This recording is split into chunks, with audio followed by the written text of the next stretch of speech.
and Grid Security Subcommittee on Energy and Commerce. Gentleman from South Carolina, Mr. Duncan. Gentleman, I thank the chairwoman, and she's done a great job. We look forward to big things on the Energy and Commerce Committee.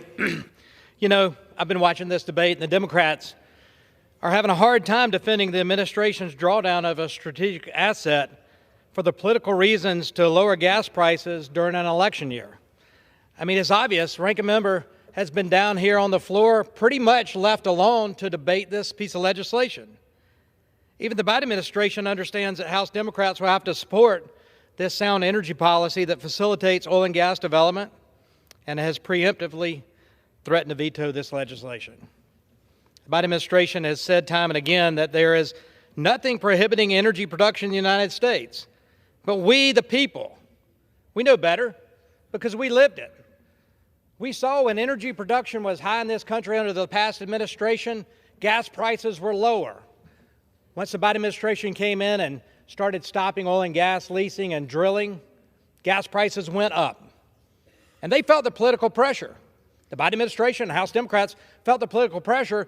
So what did? They tapped into a strategic reserve for America.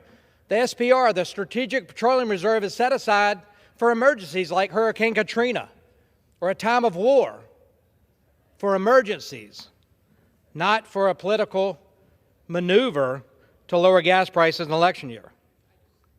I tell you what, put your money where your mouth is, support this measure, and instead of hiding behind the excuse that this bill ties the president's hands, which we know isn't true.